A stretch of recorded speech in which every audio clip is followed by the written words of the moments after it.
அனைவருக்கும் வணக்கம். இன்னைக்கு நம்ம எதை பத்தி பார்க்க போறோம்னா, தாவேகா ஆட்சி 2 மாத ஆட்சி என்னுடைய சிறப்பு அம்சங்களை மட்டும் பார்ப்போம். குறிப்பிட்ட எல்லாத்தையும் பார்க்க முடியாது, அதுக்கான டைம் இல்லை. நான் அப்படி ஒரு வீடியோ எடுத்து போட்டோம்னா அவங்களால பார்க்க முடியாது. ஸோ அதனால நம்ம ஒரு 3 பிரச்சனைகளை பத்தி மட்டும், அதுல அவங்களுடைய செயல்பாடுகளை பத்தி மட்டும் நம்ம இப்ப பார்ப்போம். வாங்க வீடியோக்குள்ள போவோம். இப்ப நீங்க பாத்தீங்கன்னா, நம்ம அண்ணன் தமிழகத்தின் மன்னன் திரு ஜோசப் விஜய் அவர்கள் தஞ்சாவூர்ல ஒரு மீட்டிங்ல தண்ணீரை பற்றி பேசியிருந்தார். எதை பத்தி பேசியிருந்தாரு? தண்ணீர் பற்றி பேசியிருந்தார். அத நான் போடுறேன் பாருங்க. தண்ணீர் திவால் அப்படின்ற அந்த தலைப்புல தண்ணியே இல்லாம திவால் ஆக போகுது அப்படின்ற அந்த கட்டுரை படிக்கும் போது உண்மையிலேயே மனசுக்கு ரொம்ப பகீர்னு இருந்தது. இந்தியாவிலேயே அது முக்கியமாக நம்ம தமிழ்நாட்டில் இன்னும் கொஞ்ச காலத்திலேயே தண்ணியே இல்லாம திவாலாக போகுதான். பார்த்துட்டீங்களா என்ன பேசியிருக்காரு? தண்ணி எவ்வளவு இம்பார்ட்டன், அதனுடைய நிலை என்ன நிலையில தமிழ்நாடு இருக்கு, எவ்வளவு பற்றாக்குறை இருக்கு, அதெல்லாம் பேசியிருக்காரு. சரி, பேசினார்.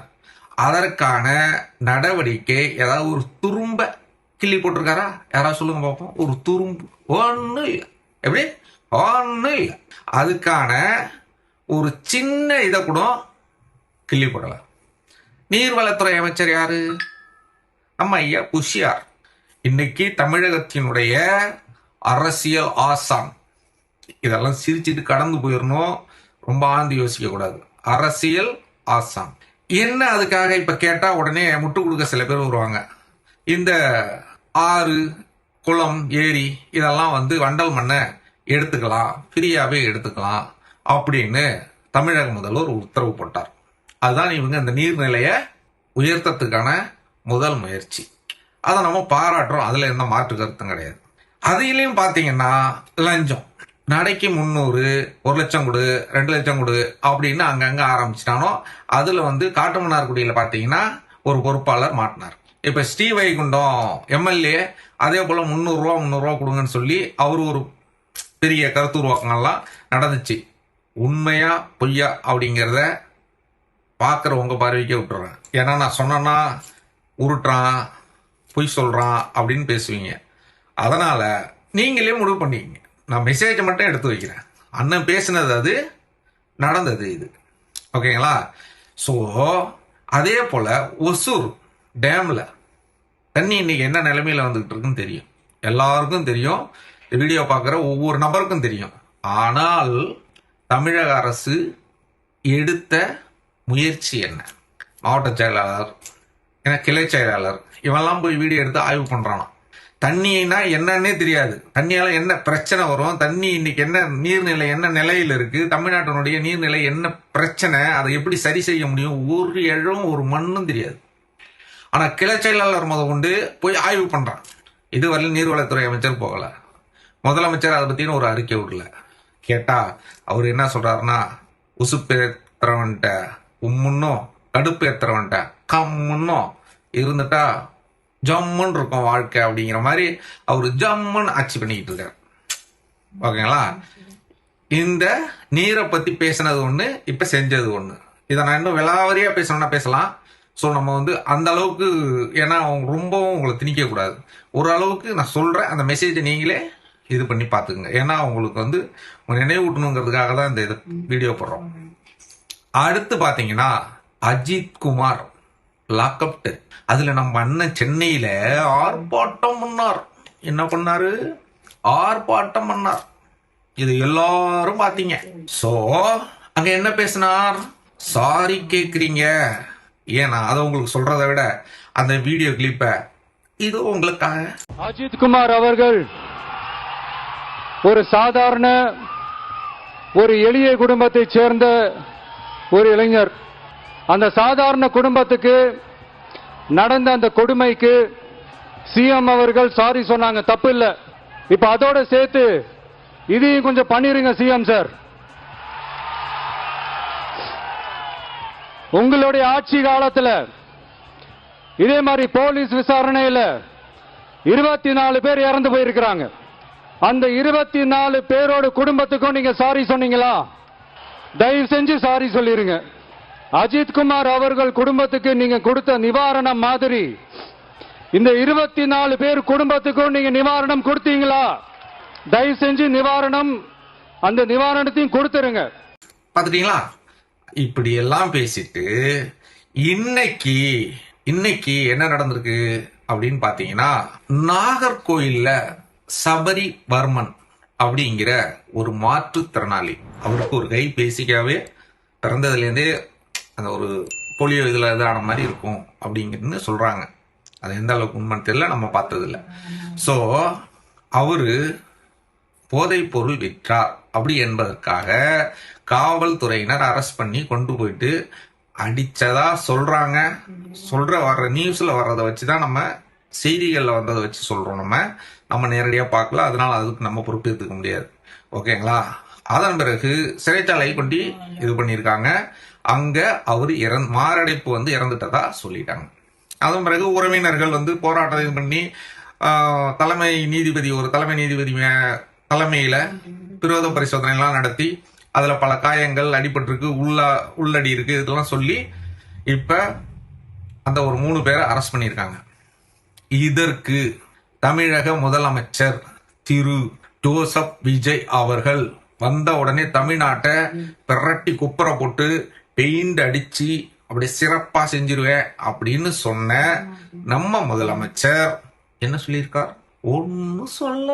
ஒன்னும் சொல்ல போறதும் இல்லை. ஏன்னா அதற்கான எந்த ஒரு நடவடிக்கையும் எடுக்கல.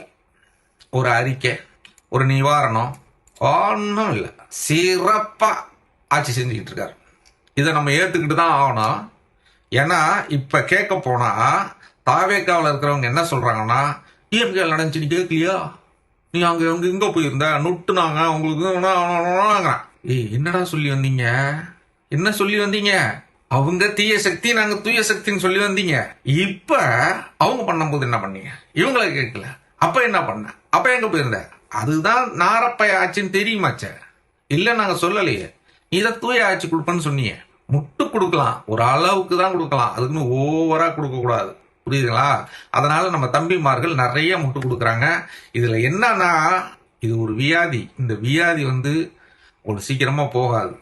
நம்ம அதனாலதான் இதெல்லாம் பேச வேண்டியிருக்கு. ஏன்னா அவன் பார்க்கவே மாட்டான். இப்படி ஒரு வீடியோ வருதுனாலே தள்ளி விட்டுட்டு போயிடுவான். கேட்டா தானே தெரியும். இப்ப ஒரு நல்ல ஒரு ஒரு அறிவு சார்ந்த ஒரு மனுஷன் ஒரு வீடியோ வந்திருக்கு, சரி அது போறோம், உள்ள போய் பார்க்கறதுக்கு டைம் இல்லை. ஓகே, அதுல கமாண்டுகள் சில வந்திருக்கும், நெகட்டிவா வந்திருக்கும், பாசிட்டிவா வந்திருக்கும். சில மாற்று கட்சிக்காரங்க திட்டி இருப்பான், சில பேர் அவன் நீங்க சொன்ன கருத்துக்கள் சரியா இருக்கு. அந்த கமாண்ட்ல பார்த்தா அதனுடைய வீடியோனுடைய தரம், அவன் என்ன பேசியிருக்கான், உண்மையா பொய்யாங்கிறது ஓரளவுக்கு உங்களால யூகிக்க முடியும். ஆனா நான் எதுவும் பண்ண மாட்டேன். பார்த்தனா தட்டு, எங்க அண்ணன் திட்டிய நீ தம்பி பார்த்துரு தூக்கிடுவோம் இப்படின்னு பேசுவாங்க. சரி, ஓகே, அதை விடுங்க. இப்ப இந்த லாக்அப் டெத்துக்கு ஒரு சிறப்பான செய்கையை செஞ்ச முதலமைச்சர், நன்றி. ஓகேங்களா? சொன்னது ஒண்ணு, செஞ்சது ஒண்ணு. அடுத்து ஒரு விஷயம் சொன்னார், அதுதான் ஹைலைட். நம்ம கரூர்ல இடைத்தேர்தல் வரப்போகுதுன்னு சொல்லிட்டு ஓட்டு கேட்க போனார்ல, அங்க பல வேலைகளை பார்த்திருக்காரு. நம்ம அடுத்த வீடியோவில் அதை பத்தி பேசுவோம்.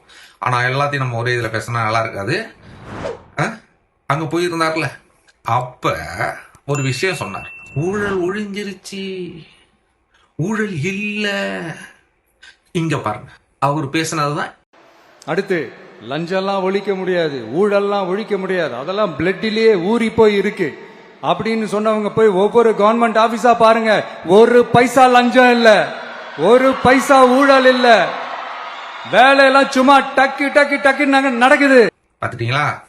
இப்ப அவர் இல்லைன்னு சொல்லிட்டு இறங்கி இந்த பக்கம் போறது உள்ள ஆரம்பிச்சிட்டேன். ஆல்ரெடி ஏற்கனவே ஓடிக்கிட்டு இருக்கு. ஏன்னா இப்ப நீதிமன்ற அரசு வழக்கறிஞர் போடுறதுல பிரச்சனை வந்துச்சு. இது எல்லாருக்கும் தெரியும். அந்த பிரச்சனை எவ்வளவு லஞ்சம், எல்லா ஊர் மாவட்ட செயலாளரும் காசு வாங்கியிருக்கான். என் ஊர் மாவட்ட செயலாளர் காசு வாங்கியிருக்கான், அடிச்சு சொல்லுவேன், வாங்கியிருக்கான், எல்லாரும் வாங்கியிருக்கான். அதுல எந்த மாற்று கருத்தும் கிடையாது. ஆனால் அதை பத்தி வாயை திறக்கிறதே இல்லை. இப்ப ரீசெண்டான ஒரு பிரச்சனை போயிட்டு இருக்கு.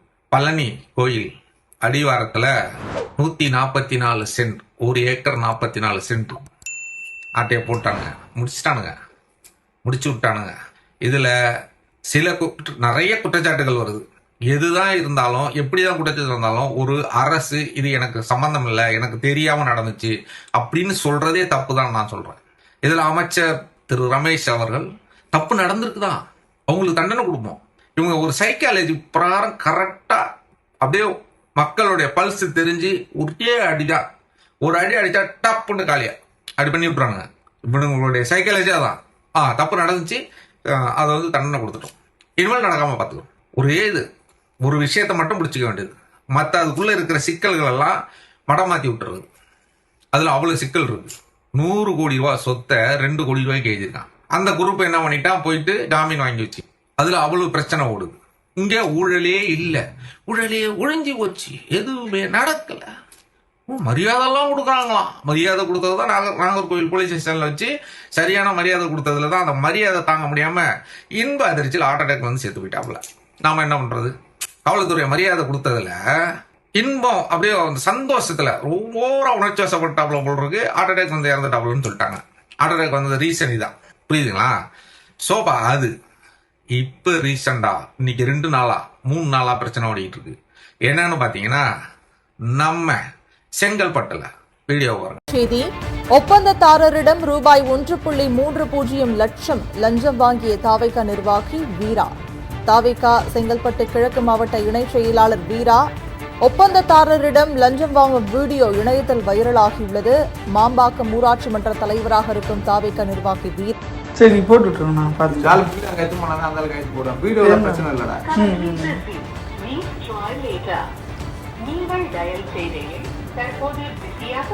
சரி பார்த்து போட்டுருங்க. 30 ஒன்று தான் அனுப்பிச்சிருக்கீங்களா? இது என்ன அக்கால சொல்ல கொடுத்தா செலவு வச்சுருக்கோம். போட்டு விட்டுருங்க. டேய் போட சொல்றேன் நான், உண்மையிலே போட்டேன். மோசங்கடா எதுக்கு வச்சுறாரு புக்க? அது சரியான பாத்துட்டீங்களா, சிறப்பா செய்யறானுங்க. இப்ப இவன் செஞ்சதையும் செஞ்சுட்டு இத தருதல என்ன பண்ணினா, நேத்தி வந்து பிரஸ் மீட் கொடுக்குறான்.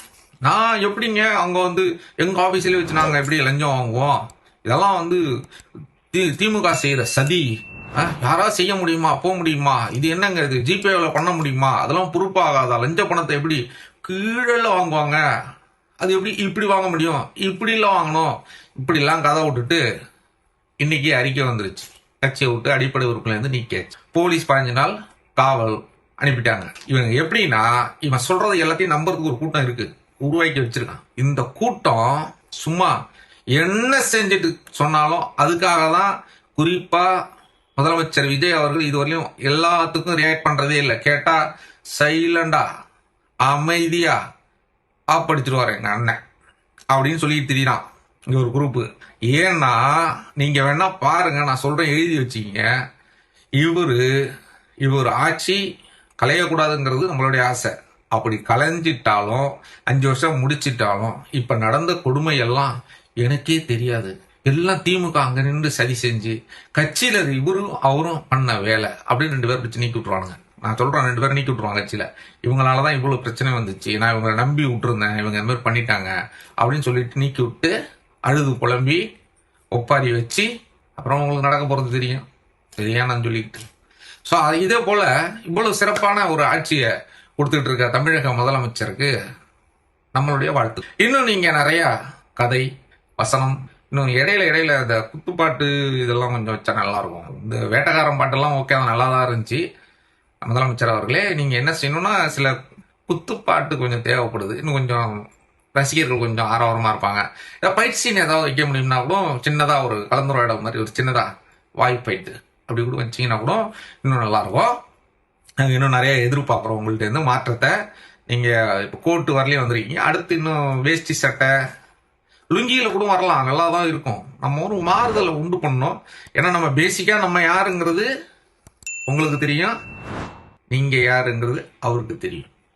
இந்த 2 பேருக்கு இருக்கிற புரிதல் தான் இவ்வளவு பிரச்சனைக்கும் காரணம்.